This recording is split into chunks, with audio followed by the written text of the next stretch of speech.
नमस्कार students, I am वर्षा गुप्ता। आज हम पढ़ने जा रहे हैं चैप्टर नंबर 2 उपभोक्ता के संतुलन में।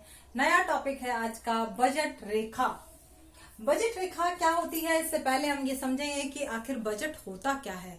बजट का मतलब होता है कि जब हम अपनी आय के अनुरूप व्यय को देखते हैं, आय और व्यय दोनों का लेखा जोखा जहां पर हमें मिलता है उसे हम क्या कहते हैं, बजट कहते हैं।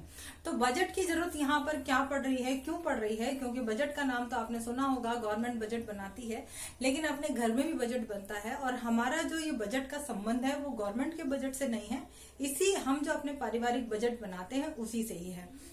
यहाँ पर हम ये समझाना चाह रहे हैं कि उपभोक्ता के पास जितनी भी आय है, उस आय के अनुरूप जब उपभोक्ता अपना व्यय करता है तो वो उसके बजट के अंदर होना चाहिए। हर व्यक्ति का ये प्रयास रहता है कि वो जो भी पैसा खर्च कर रहा है वो उसके बजट में ही हो, उसकी इनकम के बराबर हो। तो जब हम मार्केट जाते हैं तो किस तरह से हमें अपना पैसा खर्च करना चाहिए और ये बजट लाइन क्या होती है, उसके बाहर खर्च करने पर क्या होगा, और अगर हम कम खर्च करेंगे तो हमारी संतुष्टि नहीं होगी, हमारी जो हम अधिकतम संतुष्टि के स्तर को प्राप्त करना चाहते हैं वो नहीं कर पाएंगे। तो आइए हम समझते हैं बजट को कि बजट रेखा क्या होती है। दो वस्तुओं के उन विभिन्न संयोगों को दर्शाती है जिन पर निश्चित बाजार कीमत पर उपभोक्ता द्वारा किया गया व्यय उसकी आय के बराबर है। देखिए, बजट रेखा में हम ये बात कर रहे हैं कि केवल दो ही वस्तुओं की, अभी जब हम बजट रेखा की बात कर रहे हैं, पूरे बजट की बात नहीं कर रहे हैं, तो बजट रेखा केवल दो वस्तुओं के विभिन्न संयोगों को दर्शाती है। इस बात को आप अच्छी तरह समझ लें। दूसरी बात कि जो वो संयोग हैं जो कि निश्चित बाजार कीमत पर उपभोक्ता उनको खरीद रहा है, तो निश्चित बाजार कीमत पर उपभोक्ता द्वारा किया गया व्यय, अभी आपको मैंने बताया था, उसका व्यय और उसकी आय दोनों बराबर होनी चाहिए, उसकी आय के बराबर है। यानी कि ये वो स्थिति है, ये वो बिंदु है जिन पर कि उपभोक्ता उन वस्तुओं को बाजार की कीमत पर उन वस्तुओं को खरीद रहा है और खरीदने के बाद उसका जो व्यय हो रहा है वो उसकी इनकम के बराबर है। इसको हम फॉर्मूले के रूप में अगर लिखते हैं तो फॉर्मूला है m equals to P1x1 plus P2x2 up to Pn(xn)। यहाँ पर m क्या है, उपभोक्ता की आय है, P1 है x वस्तु की कीमत, x1, x2, x3 ये बहुत सारी वस्तुएं हैं। कितनी है, x1 एक वस्तु, x2 दूसरी वस्तु, फिर x3, x4, इस तरह xn तक वस्तुएं हैं, क्योंकि n प्राकृतिक संख्याएं होती हैं। P1, P2, P3 क्या है, इन सभी वस्तुओं की कीमतें हैं, तो ये भी Pn तक जाएगी। तो इस तरह से m उपभोक्ता की आय है, P1, P2, Pn वस्तु की कीमत है, x1, x2, xn वस्तुओं की मात्रा है। यदि उपभोक्ता के पास केवल दो वस्तुएं x और y हो तो बजट समीकरण निम्न प्रकार होगा। अब ये सोचिए कि अगर उपभोक्ता, यहाँ तो हमने देख लिया कि बहुत सारी वस्तुएं हैं, अब हम ये ले रहे हैं कि केवल उपभोक्ता के पास दो वस्तुएं हैं, कौन सी है, एक x है और दूसरी y है, तो उसकी समीकरण क्या होगी, यही समीकरण बदल करके ये हो जाएगी m बराबर x into P X plus y into P Y.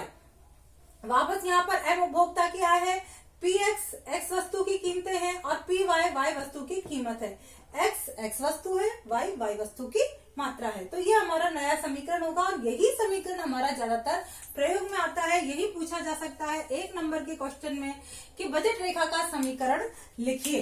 इसके बाद देखिए, आप इसको हम एक एग्जाम्पल के थ्रू समझ सकते हैं कि बजट रेखा होती क्या है, कैसे बनाई जाती है। तो उदाहरण में हमने माना कि एक्स वस्तु की कीमत है 10 रुपए, 10 रुपए एक इकाई प्रति इकाई के रूप में वस्तु मिल रही है। वाई वस्तु की कीमत है 20 रुपए प्रति इकाई और उपभोक्ता की आय है 60 रुपए। ओके, तो इससे हमने ये चार्ट बनाया है कि उपभोक्ता इन 60 रुपए में ये जो 10 रुपए और 20 रुपए की दोनों वस्तुएं मिल रही हैं, उनसे उनकी कितनी कितनी मात्रा खरीद सकता है। तो पहला कॉम्बिनेशन देखिए, उसके पास ये है कि 6 इकाइयां तो वो एक्स वस्तु की खरीद रहा है और एक भी इकाई वाई वस्तु की नहीं खरीदता है, तो उसके 60 रुपए पूरे हो जाते हैं। यदि उपभोक्ता 4 इकाइयां एक्स वस्तु की खरीदे और 1 इकाई वाई वस्तु की खरीदे तो उसके 60 रुपए पूरे हो रहे हैं। आप सोचोगे कि ये सब कैसे आया, ये 4, 5, 6 ये अंक कैसे आए? ये ऐसे आए हैं कि देखिए, यहाँ पर एक्स वस्तु की 6 इकाइयां, 6 इकाई एक्स वस्तु की खरीद रहा है और उसकी कीमत कितनी है, 10 रुपए। एक्स वस्तु की कीमत कितनी है 10 रुपए, तो 10 को मैंने 6 से गुणा किया तो कितना आ गया 60 रुपए। अब उसके पास सारे पैसे उसने एक्स वस्तु पर खर्च कर दिए, वाई वस्तु को खरीदने के लिए उसके पास पैसे बचे ही नहीं। अब अगर वो 4 इकाई एक्स वस्तु की खरीदता है तो 4 को हम वापस 10 से मल्टीप्लाई करेंगे तो कितना आ गया 40। तो अब उसके पास कितने रुपए बचे 20 रुपए। तो इन 20 रुपए से वो वाई वस्तु की कितनी इकाई खरीदेगा 1 इकाई। फिर सी कॉम्बिनेशन में देखिए 2 इकाई अगर वो एक्स वस्तु की खरीदता है तो कितने रुपए खर्च किए उसने 2 इंटू 10 यानी 20 रुपए, और फिर बाकी कितने बचे 40 रुपए बचे। तो 40 रुपए से वो वाई वस्तु की 2 इकाई खरीद लेगा। इसी तरह से डी कॉम्बिनेशन में अगर वो सारा पैसा वाई वस्तु पर खर्च करता है तो 3 इकाइयां उसे वाई वस्तु की मिलेंगी। इन सभी से हम एक डायग्राम भी बना सकते हैं। देखिए ये सारे कॉम्बिनेशन 6 इकाई एक्स वस्तु की अगर वो ले रहा है, ये देखिए यहाँ पर, तो वाई वस्तु की 0 इकाइयां हैं ना। और यदि वो बी बिंदु पर देखिए 4 इकाई एक्स वस्तु की है तो 1 इकाई वो वाई वस्तु की ले रहा है। सी पर देखिए यदि 2 इकाई एक्स वस्तु की है तो 2 इकाई ही वाई वस्तु की भी ले रहा है। और डी कॉम्बिनेशन में 0 इकाई एक्स वस्तु की तो 0 इकाई वो वाई वस्तु की ले रहा है, सॉरी 3 इकाई वाई वस्तु की ले रहा है। इन सभी को हम मिला देंगे तो ये हमारी आ जाएगी, ये है बजट रेखा।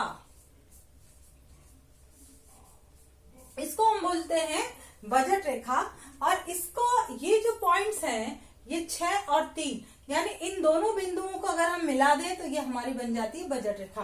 अगर आप इसको, ये तालिका आपके पास नहीं है, बिना तालिका के आपको बजट रेखा बनानी है तो भी हम डायरेक्ट बना सकते हैं। हमारे पास क्या होना चाहिए, एक पॉइंट एक्स एक्सिस पर होना चाहिए और दूसरा पॉइंट वाई एक्सिस पर होना चाहिए। एक्स एक्सिस का पॉइंट निकालने का फॉर्मूला है m/px। m का मतलब है उसकी आय 60 अपॉन px, px मतलब x वस्तु की कीमत, तो 60/10 यानी 60 में अगर हम 10 का भाग देंगे तो क्या आएगा 6। तो ये x बिंदु पर x एक्सिस पर हमारा पॉइंट मिल गया हमको 6। इसी तरह y एक्सिस पर आपका आता है m/py, यानी कि 60 में आप 20 का भाग दोगे तो कितना आया 3, तो ये 3 पर यहाँ पर बिंदु लगा देखो, 3 और 6 दोनों को मिलाओगे तो उपभोक्ता की बजट रेखा आपके पास आ जाएगी। ये है उपभोक्ता की बजट रेखा। इसके बाद हम निकालते हैं उपभोक्ता का बजट रेखा का ढाल। इस बजट रेखा के ढाल को कैसे ज्ञात किया जा सकता है, ये इक्वेशन है हमारे पास m = x into P X plus Y into P Y. ये हमारी वही इक्वेशन है जो हमने पहले यहां पर ली थी। हाँ, तो ये जो है हमारी समीकरण, इस समीकरण को हम थोड़ा सा सॉल्व करेंगे।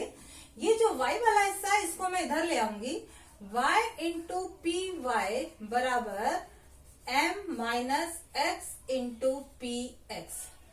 क्लियर? हमने क्या किया कि इस x इंटू पी एक्स को इस तरफ ले जाएंगे तो y इंटू पी वाई बराबर हो जाएगा m - x into P x. थोड़ी बहुत मैथ्स आप सभी लोग जानते होंगे। अब मैं क्या करूंगी, y = y की समीकरण निकालूंगी। ये क्यों niकाल रही हूं इसका भी रीजन मैं अभी आपको बताती हूँ।